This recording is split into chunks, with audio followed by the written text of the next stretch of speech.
Hello students, Professor Stevenson here on week 13's wrap up. Can I tell you this was by far one of my favorite discussions that you all had.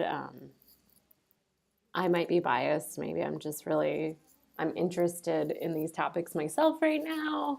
So I might just be biased, but I was just kind of reading like, oh yes, this is really interesting. So my comments get a little long for a couple of you, and they also might have a couple of typos in them. The I don't know if in your course management systems for your course, if the window for me to type is like this big, and by the end of this week, my ability to look at a computer screen is very difficult. So I apologize in advance for any typos on the comments. Couple of housekeeping things. So you all have met in your last curriculum design group. I want to reiterate the assignment is for you to put together some sort of portfolio individually. So it's the 3 things that you put together in your group plus one of your own choice. If as you've put together these documents, maybe you go, I really want to change the first document a little bit. You can do that. These should be your own versions of these. If you loved what your group came up with and you want to take it and put it in there verbatim, that's perfect. If you liked what your group came up with and you want to tweak it a little bit to do your own thing, that's perfect too. So I'm not looking for group consistency at all. I'm looking for you to have a sort of portfolio of your work. And I'm including, hopefully you all can access it. Sometimes our portfolio software at my university stinks. But with the link to this video, I'm including one of my colleagues' portfolios that has way more stuff than you would ever need to have for this assignment. But I like his work and I thought it was really interesting. So, yeah. Anthony asked really smart and awesome questions this week. By the end of the questions, I love that you were talking about self-care. This isn't the only week that you all have talked about self-care, but I think it's actually really important in week 13 to remind everyone that self-care is important. I also love that we're talking about the extra teaching stuff, is that we kind of started in the semester talking about like teaching philosophy. And I would argue that we're at the point in the semester, especially within this week, where we start to really engage with sort of the extra teaching information. So what about not necessarily just the political conditions, but the material conditions, the social conditions? What are those conditions that have an effect on our classroom? Let's see. So Aaron talked about how he has no feel for the academy if one can even generalize all the colleges on a university under that umbrella, so that there's a diversity and variety. And he talked about that even between English and communication departments at Cato, there exists a stark difference in approaches and organizational cultures. So that's probably true almost everywhere. People in my English department teach in Arizona State teach very differently from me. I am probably, and I'm interested, this is my first semester here at Mankato, and I'm interested to know how it's different from the courses that you've already experienced. And he, by the end, Aaron said, I like to teach and observe teaching much more than I care to read some professor talk about teaching, especially if I'm in doubt as to whether he or she can teach their way out of a paper bag. So Aaron's definitely really interested in like sort of the actual teaching as opposed to the subject matter. So that's, when I take classes as continuing education classes, which I don't ever have to do, but I do because I'm weird, I tend to find myself focusing on course delivery. And then I have to stop myself and say, no, you're here to learn about this one content thing. Lori talked about her experience as a Pell Grant and a student worker, a federal work study recipient. And she talked about how that has changed. She said she would qualify now, but the programs are not offered at the graduate level. Students receiving the Pell Grant must pass a certain percentage of their classes to receive aid the next semester. Tying grades places an enormous pressure on students who, as the reading suggests, are already highly stressed. And I love that she made this connection with the threshold concepts. Failure can be an important part of writing development. She says that the authors didn't define failure, but frame it as unrevised and unedited draft and describe the results as an opportunity for growth. However, failing a required college course can be very different for a low socioeconomic student reliant on financial aid for other students. So like that's the concept that they talk about is a bigger concept in the ed world, and I'm sure that some of you could encounter that just in K through 12 stuff, like the gift of failure, or maybe that's a different book. But there's something about, not every student needs to be an A student, and I think that concept is definitely thinking about a typical student, whereas the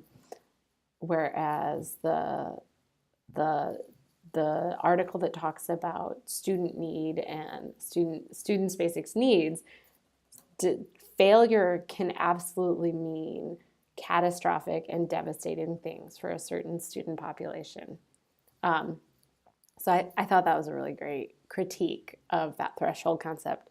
Austin talked about how there are a lot of people who believe college should be factories of intellectuals, but that it's debatable whether they actually would have served this purpose in the formal explicit sense. And kind of like he kind of talks about in this really middle place, the idea that seeing colleges this way turns them into producers of worker who occupy a subservient place in corporate America is compounded by the narrow view that many students seem to have about learning. They only want to learn what's directly applicable to their major or future jobs at the expense of studying the subjects that might reveal to them the aforementioned subservience. So I thought that was really interesting because I actually, as a student, I don't think I ever knew what I wanted knew like career trajectories or thought that explicitly. And even today, so I don't think that explicitly as an adult with a career and a job, all of those things. But I always wonder if our students now are getting something different, but also very few career paths, degree programs train you one-to-one to doing the job that you're doing. And some of them are pretty like highly qualified, like doctors and lawyers. Like you go to law school, you go to medical school, right? Even when you talk to engineers, you go to engineering school, but there's so many variety of fields. You can take this elective, you could do this elective. And that's a pretty career and technical education program. My husband did development and urban planning, and he learned skill sets. But unless you're going to get like this one job as an urban planner, which there are like one or two in every city, like then what else are you going to do? So I think that there's an interesting way that we talk about college and skill set that I don't think ever pans out. And not to say that we're creating intellectuals, but why is it the English department and not, say, for instance, the business college, of which I teach a course in at ASU? Why aren't they also being like, hey, what the heck? You guys are not always producing, like if you get a degree, for instance, in supply chain management, if they're not doing one-to-one training for supply chain management, which they're not always, and they're talking about concepts and stuff, and if all of their students from that degree program aren't entering into supply chain management stuff, they're not throwing their hands up and saying, what is the supply chain management degree for, right? And so I think English department gets a little bit of extra scrutiny, but really we should, if we're going to have this lens on everything, if we want our degree programs to have one-to-one training for the jobs that they're going to enter, then we should be asking all of the departments to do it. And I think that that's actually just an impossible ask anyway, because you're talking to 18 to 22-year-olds on the whole about, being really purposeful and thinking about what their career is. Okay, that was a rant. Sorry.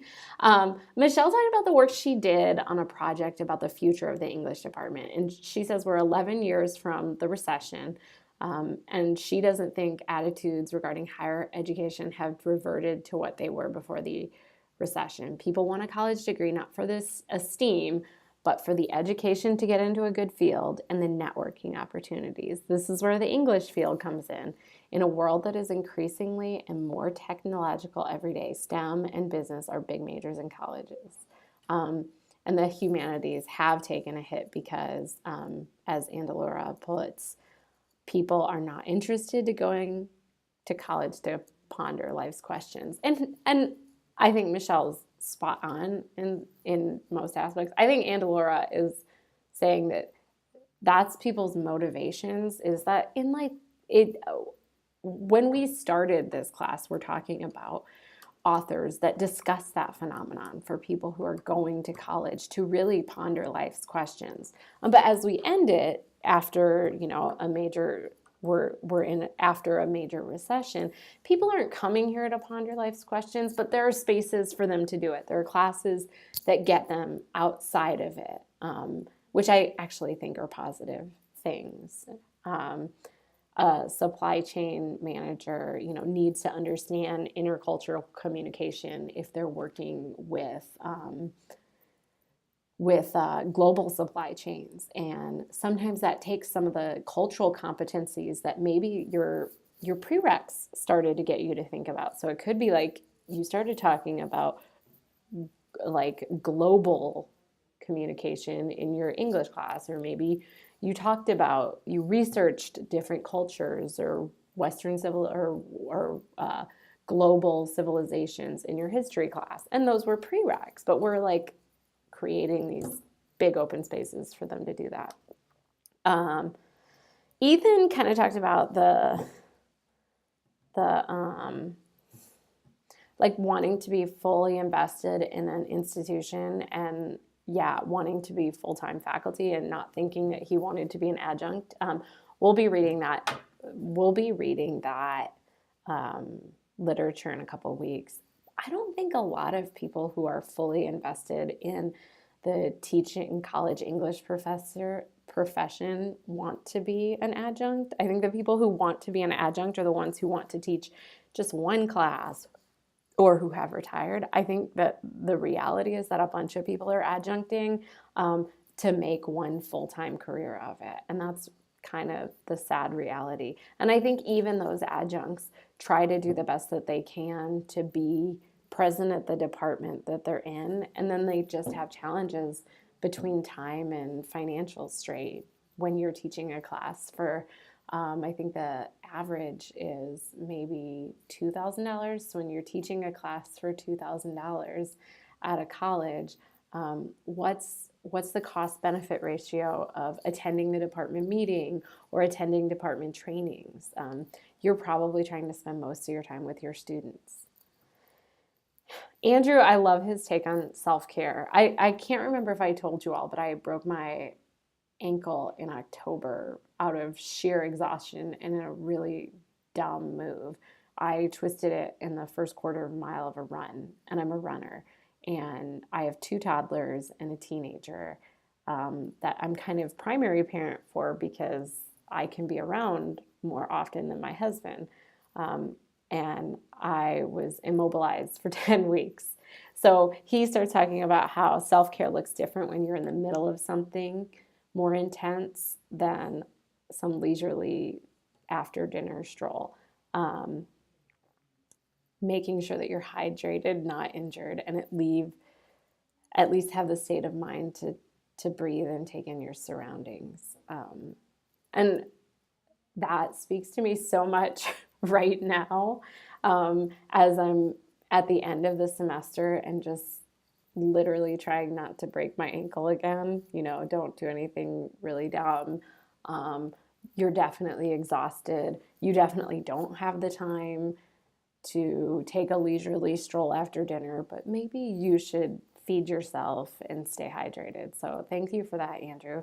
Um, Christina, I love the title of your post that you have your dream job. This is definitely her week.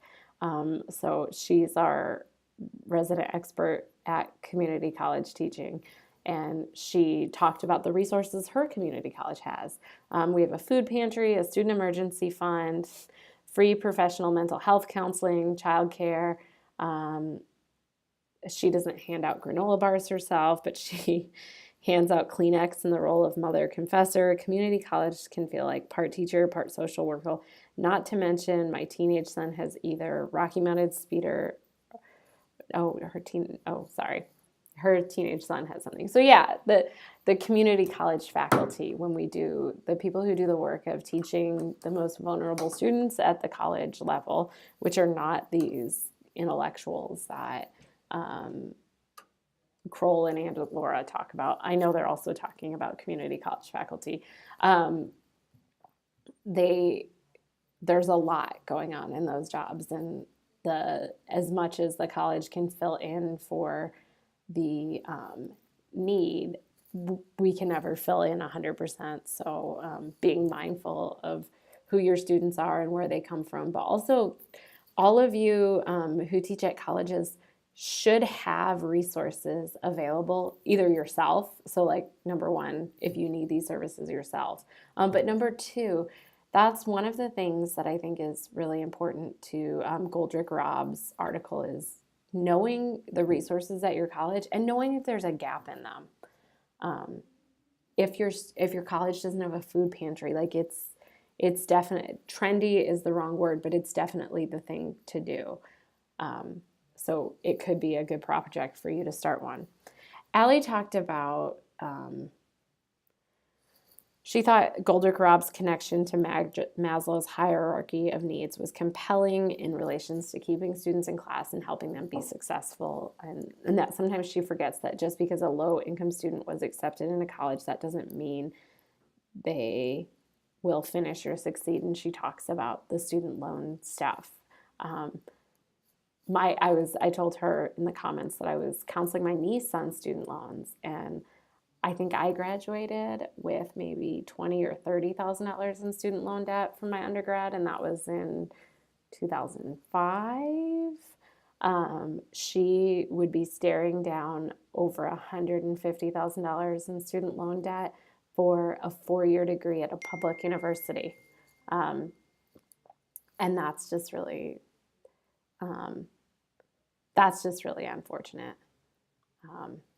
So I don't know what the answer is, but there could be a better college, public-private, college K through 12 connection in some of those low-income communities. Aria kind of talked about she thinks colleges and universities could benefit from having solid full-time faculty in the English department. I think that is something we've been fighting for as a unit for a long time. But she also talked about this really interesting restructuring of coursework. Grammar and vocabulary could be a course, rhetoric and composition could be rhetoric could be a course, and composition could be a course. And I thought those were all really interesting ideas. Even that classes could be taught too in writing. Amy talked about her school shifting from STEM to focus more on STEM and career and technical education, and some of her work, and talking to a community member running for school board, talking about how the English department felt about the focus on CTE. And I thought that was a really interesting connection to the stuff that Andalura says about it's our jobs to make arguments about what we do and who our students are to some of the stakeholders, faculty, governments, legislators, And so I find his piece powerful there because we're the best advocates for our people. Um, Ashley talked about seeing the modern academy has moved a bit from producing intellectuals to job ready people, mainly because of job opportunities she sees on Indeed's requires a degree, but experience. And this is why more internships are coming to the forefront of education, particularly for those intellectual degrees. She wishes her undergraduates already had better internships, just like I did.